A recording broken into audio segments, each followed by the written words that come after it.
right Well, now. a major win for a former Sydney school student today in her campaign to teach consent.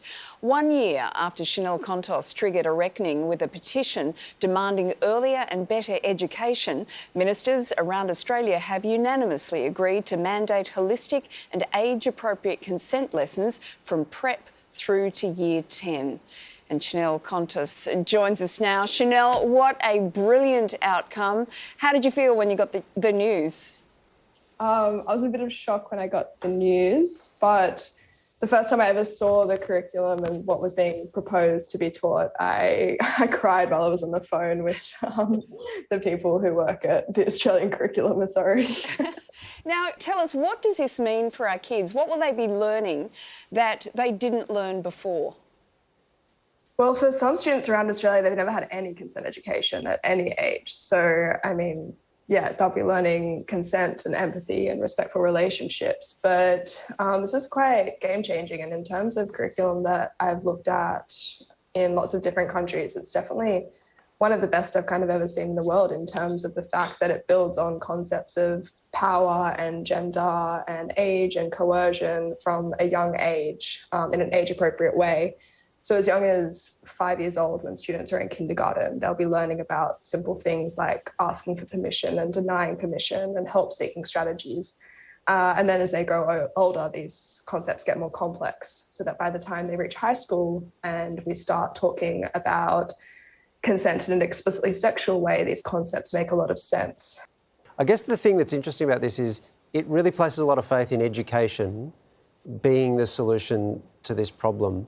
Why do you have so much faith in education as the key here? I just believe education can be the most transformative way to change a culture. And that's really what we're dealing with here. We're changing a culture.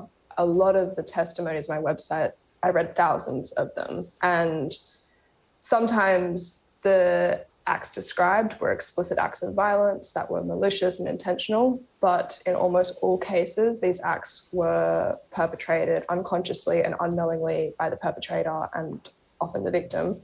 And I think that's why education can really tackle this very specific type of violence that is young children and teenagers being products of their own environment. And when we have really strong discourse coming from pornography and factors like that about what sex looks like and what sex should be, we really need strong education coming in the other way about the reality of life in order to keep children safe. So that's why my focus is so on education. I also see it as preventative.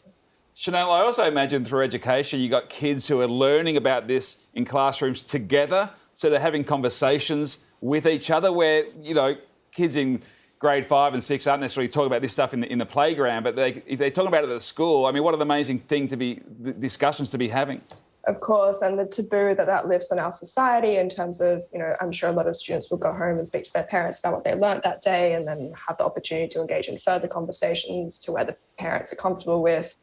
And, you know, once we do lift that shame and taboo, especially for young children, kind of pre-teen, we're really creating a culture where we're keeping students safer.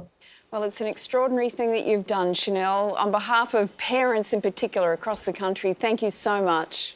Thank you so much, Lisa. It was so nice to see you and nice to see you all.